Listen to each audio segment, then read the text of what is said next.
Hello friends, how are you?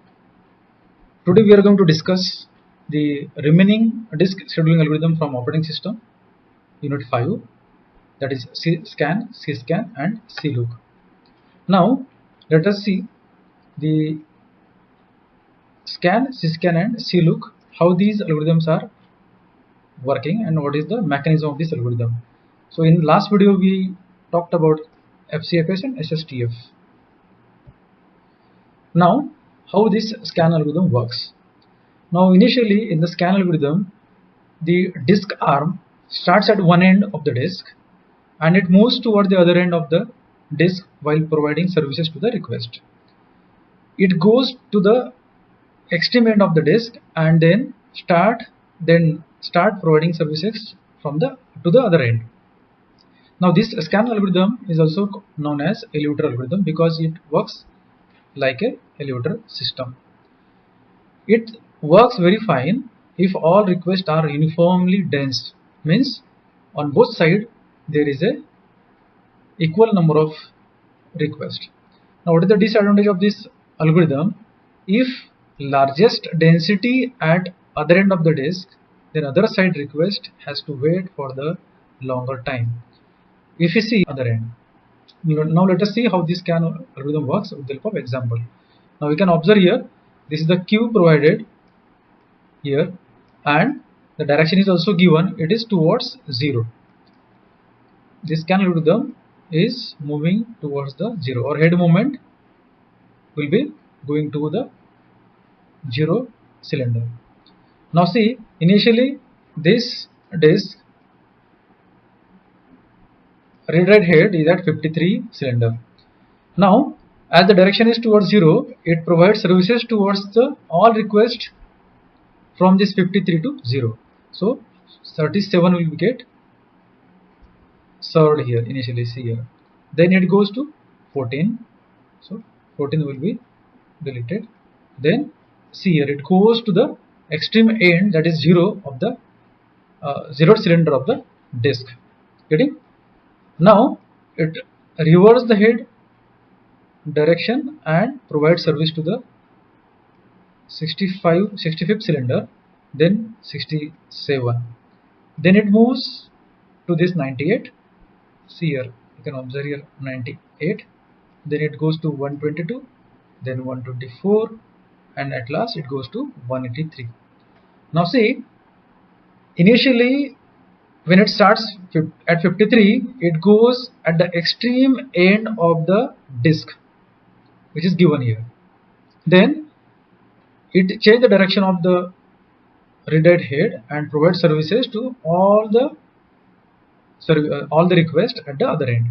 Now what is the total head movement? It is 236 cylinders. Now how it calculates? So we know 53 minus 37, 37 minus 14, 14 minus 0, and so on. So likewise the total head movement is 236 cylinders. Now let us move toward the another algorithm, that is CScan. This CScan algorithm provides a more uniform wait time than scan. Now how it provides more uniform wait time, we will see. The head moves from one end of the disk to the other and provides services at goes from one end to another end.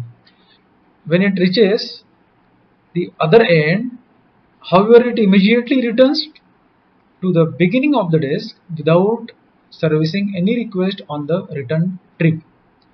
Now the working of this algorithm here is, it starts to the cylinder, then it moves one end of the disk, and then immediately it reverses the direction and goes to the other extreme end of the disk, and then again provide services to the remaining request.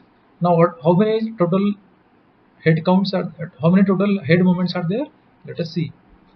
This is the example here. Now you can observe. Now let us see CScan algorithm with the help of example. Now this is Q provided here. Now the direction is not given, so let us consider the direction here towards this end 199.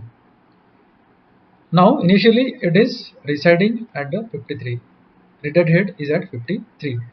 it provides service towards this end. Now it provides service to 65, then 67, then 98, 122, 124, then 183. Now you can observe here it goes to the end of the disk at the last cylinder of the disk. Then straight away, without providing any service intermediate request, it goes to the another extreme end of the disk and then start providing service to the remaining requests. So it provides service to the 14 and then starts provide service to the 37 likewise. Now the total head moment is 382 cylinders. Now how this 382 cylinder comes? We know 53 initially the starting point, so 65 is the next, 67 is the next, so 65 minus 32 plus 67 minus 65, 98 minus 67 and so on. Now in some text this 199 means 199 to 0. If this head is moving here, then the total head moment is 199 minus 0, that is 199. But in some text this 199 is subtracted from the total head moment, but in some text it is considered. So if you reduce this 199 head moment or head count, it comes 183. It is far less than the other total head moment as compared to the other algorithms. This algorithm is CLook algorithm. How it works? Initially the arm only goes as far as the last request in each direction, then reverse direction immediately without first going all the way to the end of the disk. Now how it works? This CLook algorithm works in a manner like it provides service to the request in one direction, it will not reach to the end of the disk, then it will change the direction and provide service to the remaining request.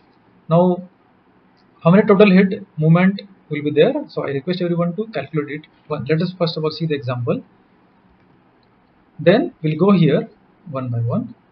See, this is the example, this is the cube provided, direction is not provided here, so let us consider the direction towards 199. So direction is not provided here, so let us consider the direction towards 199. So initially it is at the 53, it goes to 65, then 67, then 98, then 122, then 124 and 183. Now if you observe, till it is not going to the end of the disk here, it's change the direction and straight away goes to the extreme end of the disk and provide service at the end of the disk. So this 14th cylinder is get served. Then the remaining service is the remaining cylinder is 37. So 37 is get, then 37th cylinder is get accessed. So in this way CLook works. So I request everyone to calculate the total head movement for this algorithm. Now how to select a proper disk scheduling algorithm, as there are different types of algorithms. So as we know, SSTF is the best algorithm we can say, because it works on the shortest time algorithm. But there are different algorithms like Scan and CScan perform better for the system where there is a heavy load on the disk, and due to this there will be less starvation.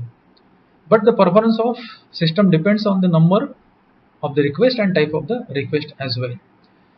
The request for disk service can be influenced by the file allocation method as well and the metadata layout. It depends on the FAT as well. The disk scheduling algorithm should be written as a separate module of the operating system, because there may be different type of application in the operating system. To serve that type of application, different algorithm may works in a proper manner, so that it must be a separate module in the OS. Now at the end I can suggest that SSTF or CLook are the reasonable choice for the default algorithm, as they work in a proper manner. So this is all about the all algorithms that we have talked today. We have discussed Scan algorithm, CScan and CLook algorithm. So I request everyone to go through this video, and I request everyone to subscribe the channel, share it with your friends so that you and as well as your friends can take benefit of the upcoming videos. Thank you. Thank you.